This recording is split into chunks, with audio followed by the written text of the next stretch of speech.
Hello everyone, I'm Afro Luigi and we are in a new game with old engine. We're playing X3 Farnham's Legend version 1.0. I was not expecting this. Well, when it was announced I wasn't expecting it. When I saw the splash screen I was kind of expecting an X4 DLC, but a whole new X game. This game, it was partially made by Ubisoft, like the base engine, a lot of the assets. But this game was actually put together by a team of modders and has been released for free for all owners of, I think, Albion Prelude. And if you have the X3 War Bundle, you'll have X3 Farnham's Legend as well. I have no idea what I'm going into. I've seen a few not a cutscene, game clips from like the dev teasers. I've also accidentally stuck my head in the X3 channels on the Ubisoft Discord. So I know a tiny little bit about what's going on, but this is going to be basically a blind playthrough. So let's get going. Oh, tutorial, collection of tutorials, Farnham's Legacy. Expanded sandbox. To enable it, you must first need to complete the initial section of a plot start. Sandbox, interesting. Custom. I'm probably going to regret this, but let's jump into the game. Oh, okay. Come on.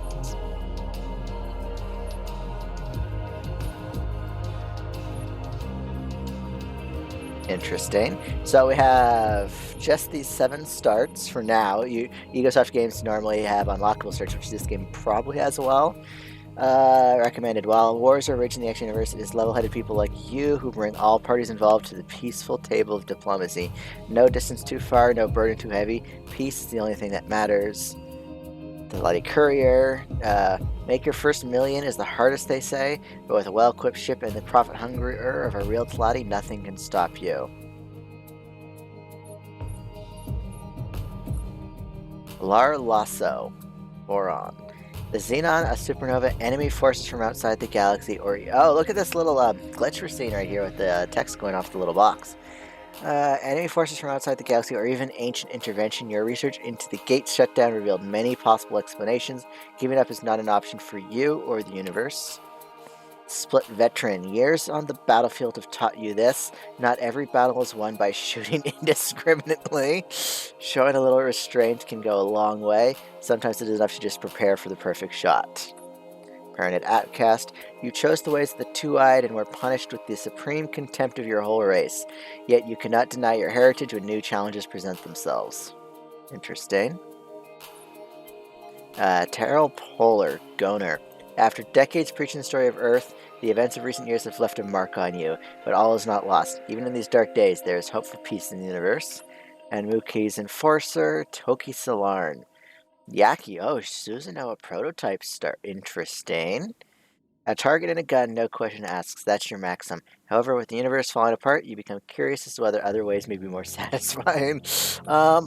Okay, let's do the Argon official start. Life is pleasant, death is peaceful. It's the transition. That's very true, Isaac. Isaac, not Isaac. Okay. English is my native language, apparently. I'm kind of hoping there's a cutscene. We are minutes away from this historic moment when the USC Winter Blossom starts its voyage into the unknown. Earlier today, in an interview with the mission commander, Renee Farnham, he told us how excited the crew was to explore what lies beyond the gate and to put humanity on the path to a better understanding of the universe. The prospects of encountering aliens are high, said Dr. Elaine Sutton, one of the biology specialists on board. She claims that it will make us rethink our place in the cosmos. We know that our gate's connected to others, built by an alien civilization. But who are they? What are they like? Do we want to meet them? Find out here after the break. This is Julian Kane reporting live for USC News.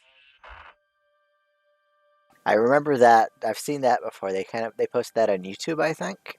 By they, I mean Ubisoft. 2947. Incoming message. Setting this as my ringtone was a mistake. This is Maya from Argon Heavy Transport 42 calling Argon Heavy Transport 43. Shinji, Are you there? Yes, I'm here. What's up? The next check-in isn't due for another 2 hours. I just got a strange message. It says we need to change our route because of a gate malfunction. What do you mean? Gates don't malfunction. It must be another hoax to make us take the long route and miss out on the bonus. Ha! Good point. Taking their credits will be doubly sweet.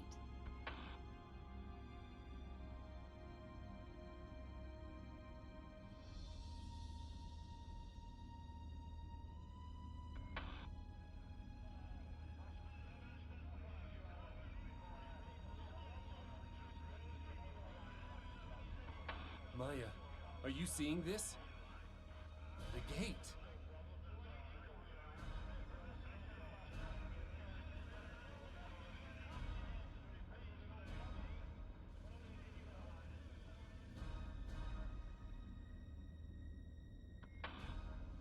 Hello?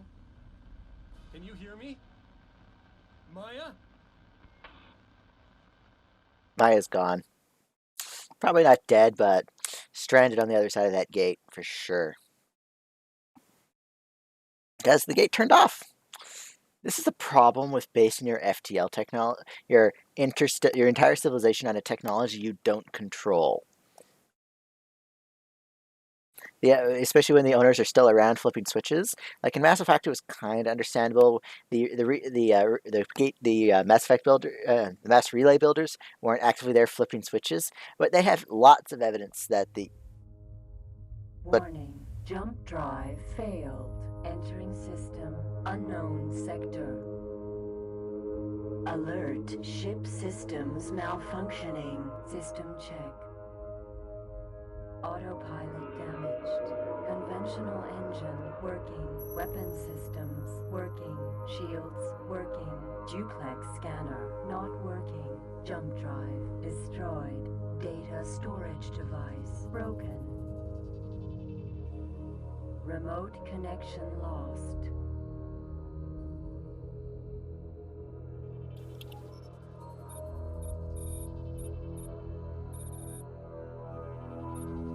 Yeah, let's have a look. We are the Void ETA. This remote system only. That music is creeping me the hell out, and I need to adjust the music volume later on.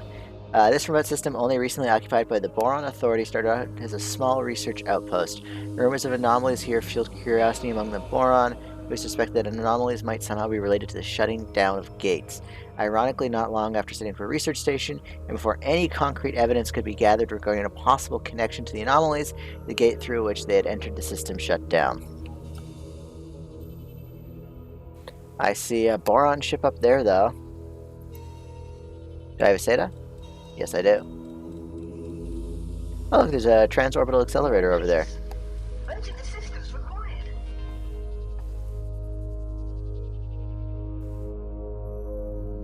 Nikono Fune. Wait, Nikofuna, wasn't that Saya's vessel? What do you require? You hailed an assistance? Do you know what's going on here by any chance? I have no idea. I was on my way to visit one of my stations. I flew through a jump gate as normal and somehow found myself stranded here. My ship seems to have taken some damage. All my data is gone and I can't get in contact with any of my other assets. That sounds familiar. What do you mean? Oh, not the first. Apparently everyone has been stranded here. I programmed my ship's computer to jump to my favorite plankton place, as I had 100 times before. But instead of arriving in Menalance's oasis, I ended up here with half my ship's systems destroyed. Now I am desperately trying to decide whether I should queue up for one of the few docking places at a station nearby, or fly west to find the research station some pilots have been talking about. I'm just looking for some answers as to what kind of anomaly brought us here, and how we can leave. Okay, once we're done talking to this guy, I'm adjusting the volume. That music is way too loud. I'd certainly like to get some answers. I have a business to run and can't waste my time being stranded here. I'll continue trying to get a docking slot in the sector nearby. If you find out more, please feel free to visit me there. Good luck.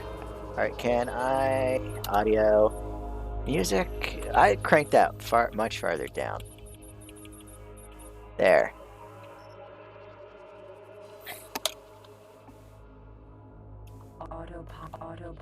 Autopilot off. Autopilot activated. Autopilot off. Transorbital accelerator. The void. Zeta.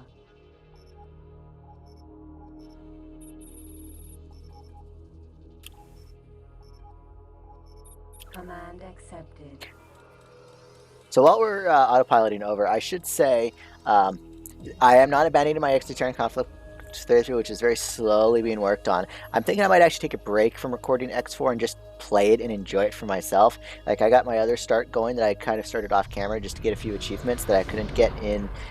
Actually, to get that Yaki achievement about Heart for Pirates, basically making the Yaki a neutral faction of some groups. But I got glitched out on my main playthrough, so I got my own playthrough going for that. Okay. Transorbital accelerator. Command accepted.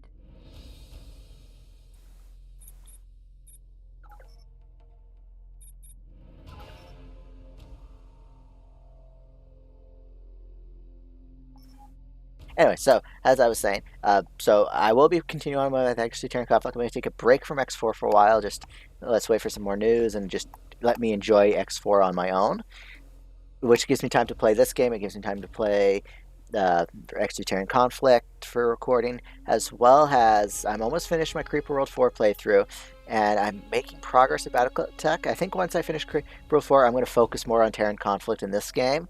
So I'll have 2 X3 slots a week. Maybe with the odd special X4 episode if I have something interesting to show. In the meantime, there's something else I wanted to mention. In the coming weeks, I've been working part-time at my current job, and I just got to talk to my manager the other day, and he said that within the next 2 to 3 weeks, maybe as early as next week, I'm going to be working full-time. Now, I'm going to try to shuffle my days off around, so I'll have at least 2 dedicated recording days where I'll be able to sit down and record without too much of a hassle with my roommates. So hopefully that works out. But that does mean I'll have less time to record, and we might see a cutback on my content. I'm going to try not to, but no promises, because this job is my dream job, and I am very happy there. I'm loving the people I work for. I'm loving the people I work with. It's very nice to be back out in the middle of nowhere. Well, not really the middle of nowhere, but it's nice to be back home with people I understand and can communicate with better. At my previous place in the city, I had a few friends, but I definitely felt more of an outsider there. It's much easier fitting in where you belong, and I definitely belong in this smaller town. Epsilon. Lots of transorbital accelerators here. Transorbital accelerator. Command accepted. Can we adjust the SATA up? Yes, we can. Oh, we can customize mission icons, so it can filter things out. So that's useful. Factory building cutscene. Let's go with the quick one.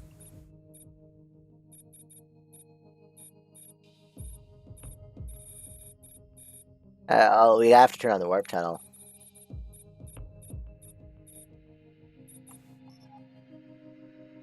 It's nice that going into menus doesn't turn off SATA. I saw that option as well.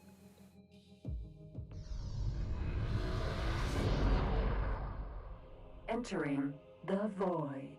Delta. Royal Boron Research Station. Docking. That's the military outpost model from X3TC and Albion Prelude.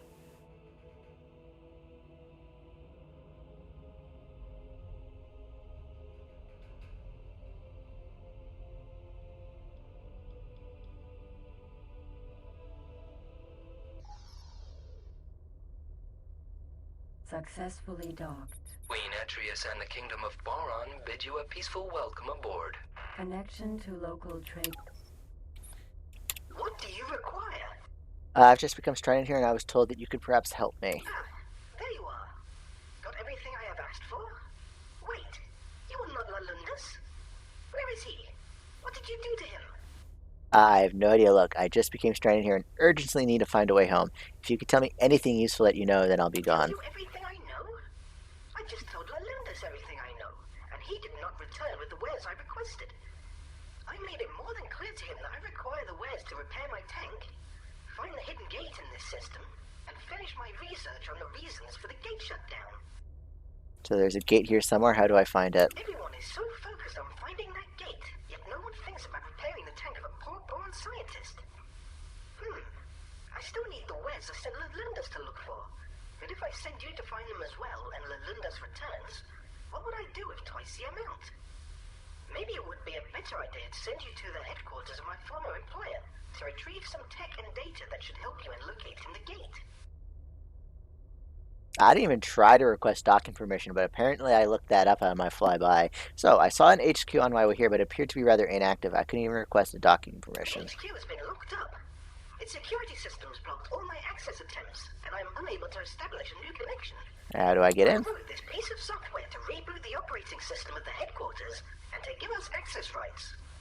That sounds super easy, but it's not going to be that easy, is it? As I cannot access the headquarters remotely, you will have to transmit the software directly through a maintenance access point in the station. However, there are several of them, and I do not know which is the correct one. You will need to scan them first. Exactly how many are a few? Wait, I don't want to know the. That's appropriate. One last thing. By accessing the headquarters in this way, the operating system will expect an actual maintenance task to be carried out. If this does not happen within 3 minutes of the first maintenance point being accessed, the system will activate its security measures and shut down. If that happens, you will need to get out of there immediately. Find the correct access point, transmit the data, and don't get shot by the HQ's defenses, all in 3 minutes. Got it. Alright. So let us go to Epsilon. Command accepted. Command accepted.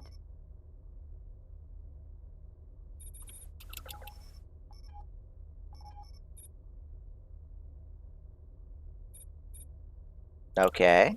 Guess I gotta manually undock. Autopilot. No aim.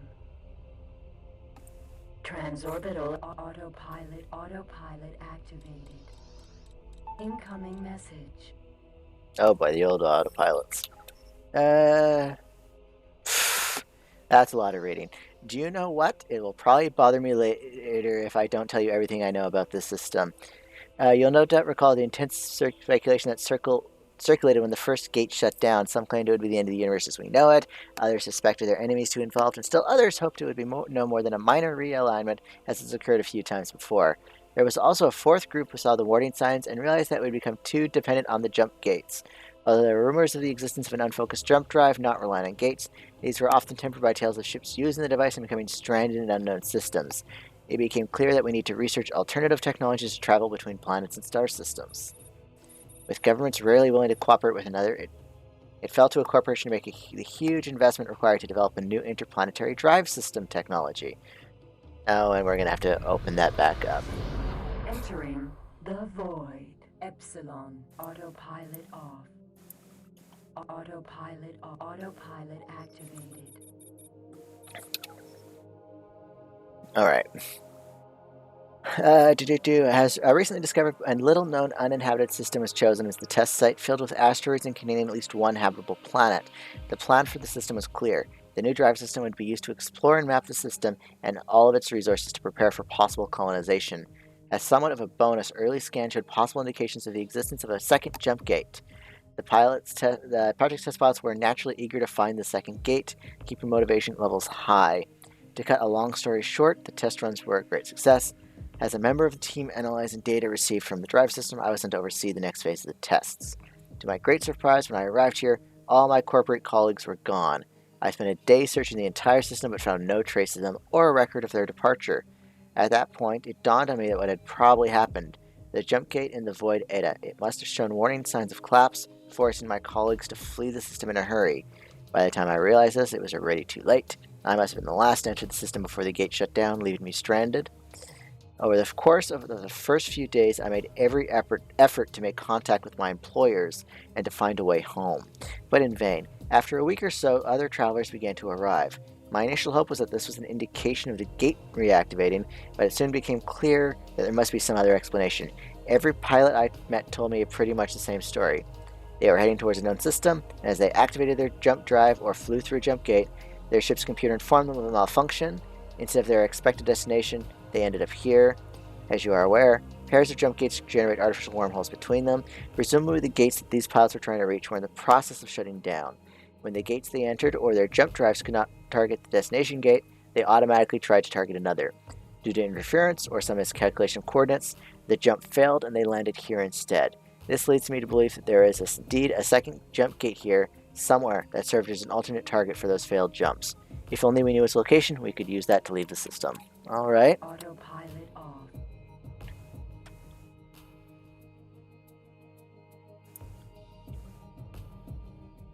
Okay, I need to fiddle with the controls because every time I try and click something, I get the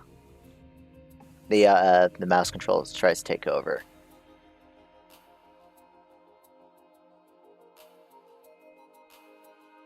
Scanning.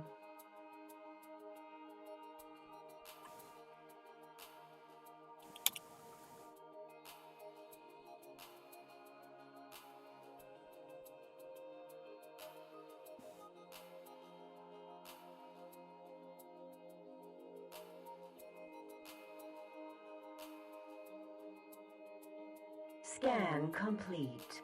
No aim. Space Lab Headquarters.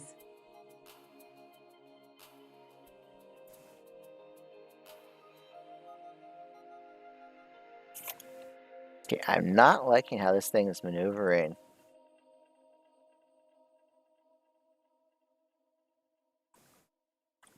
Scanning. Oh, crud.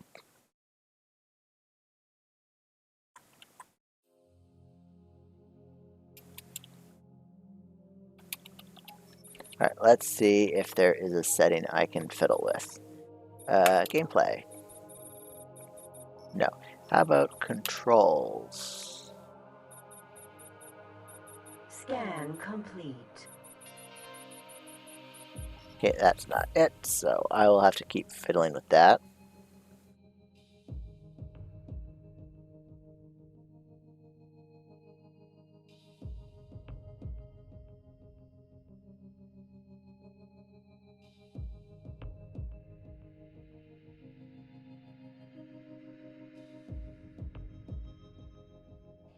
Scanning.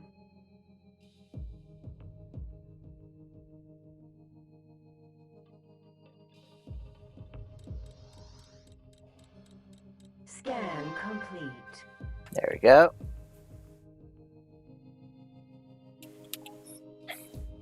Transorbital autopilot activated.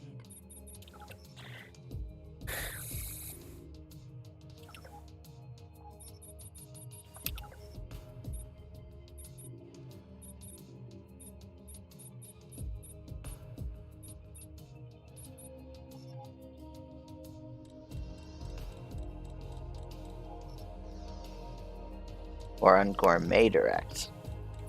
What? Found abandoned. Little is known about this large, unique station, nor about its Oops. entering the void. Delta. Docking granted. Autopilot activated. Found abandoned. Little is known about this large, unique station, nor about its previous owner or owners. It does, however, bear some resemblance to other specialized stations that have been built at various times by successful entrepreneurs for use as headquarters. The advanced design of the station suggests that it may have enhanced capabilities, but the nature of these has yet to be fully determined. Okay, now let us... Interesting.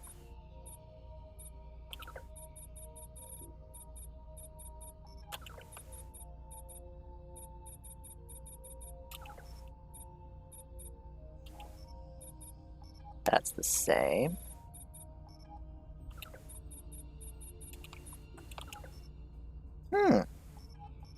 Maybe if we go into,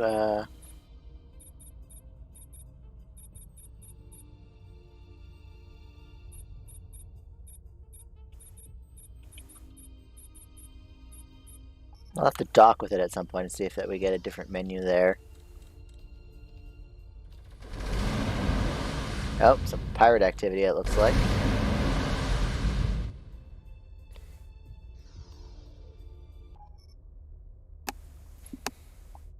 Successfully docked. Queen Atreus and the Kingdom of Boron bid you a peaceful welcome. Connection to local... What do you require?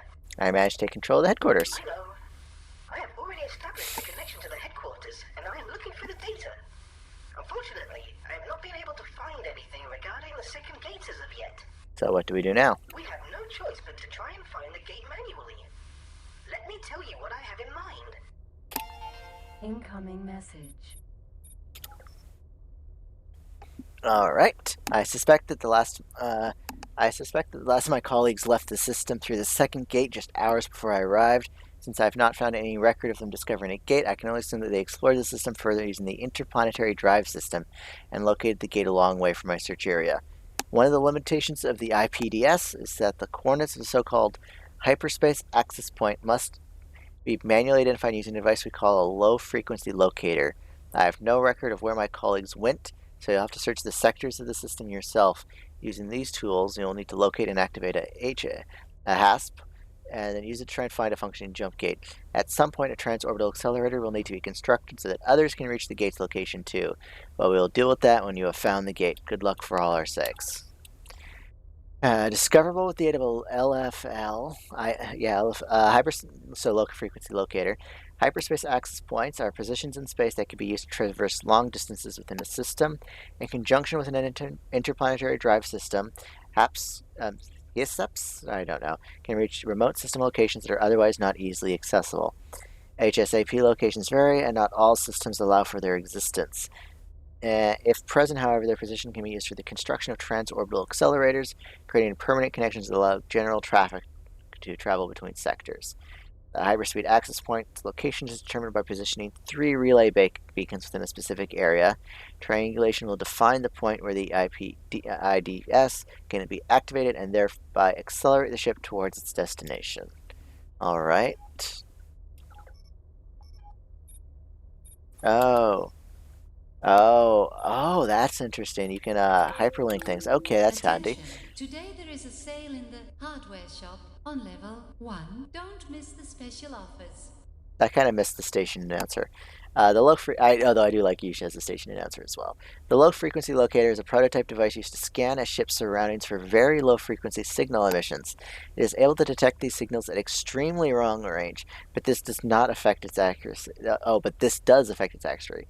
When enabled, the ship's HUD will show a pointer that approximately indicates the signal's destination of origin. It is a useful tool to help find items that may be scattered around the galaxy, such as derelict ships or floating crates containing wares. Most importantly, however, it is the only means to identify a HAPS, and a HAP may in turn provide access to parts of systems that are otherwise unavailable. Okay. These areas are colloquially referred to as remote system locations, and they can lead to lucrative discoveries not only by looking at objects, but also for the discovery point value of those locations represent, which can be turned into the Explorers Guild.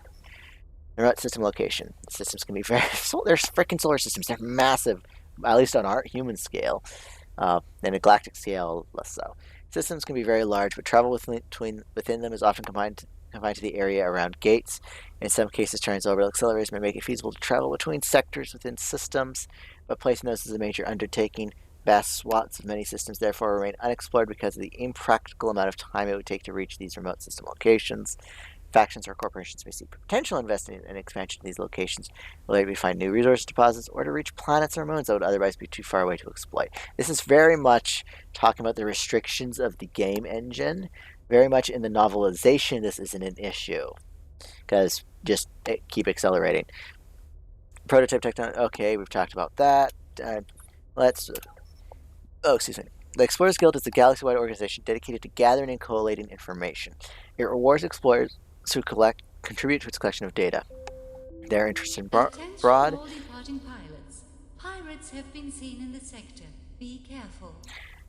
Their interests are broad, and they will reward discovery points for many things. These include discovering remote system locations and hyperspeed access points. Why did it should just be half? I'm just going to keep calling it half from now on. Screw the S in the shorthand. And constructing transorbital accelerators, scanning asteroids, and finding floating crates or derelict ships. Some of these activities can be undertaken with the aid of a low-frequency locator. The guild also rewards the discovery of new locations. Okay.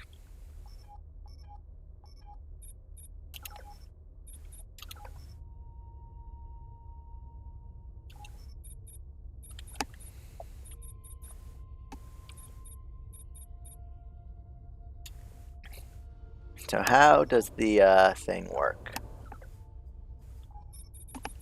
Let's look at the controls.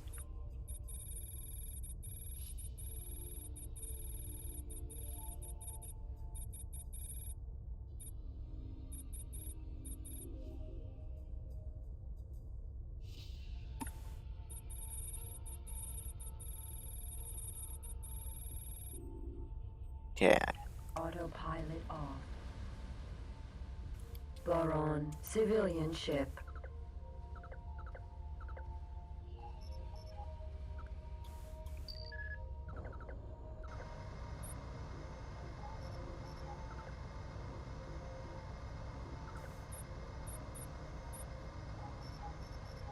Okay, what did I just do?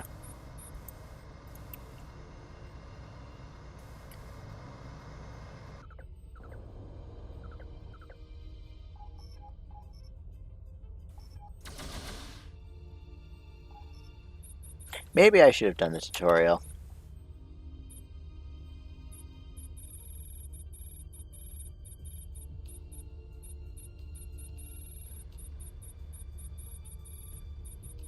Oh, there we go. That's what I want. So it's not set anything. So let's set it to F5.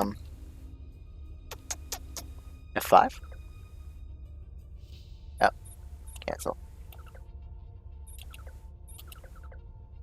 Okay, F6 it is. Let's see if I remember that though.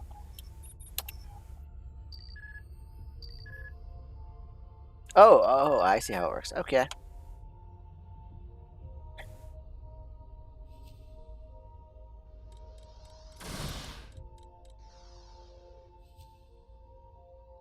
Oh, wait, there's something going on there with the sides.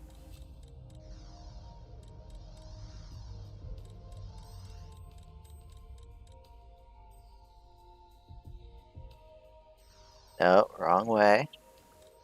Or maybe it's the right way.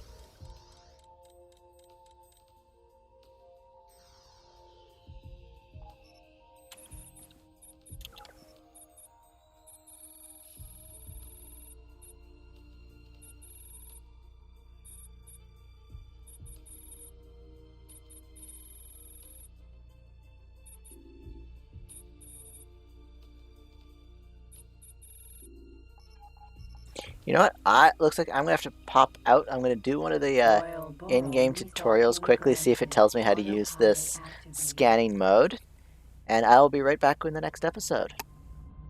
Alright, we will try and find this jump gate. Oh, the old autopilot.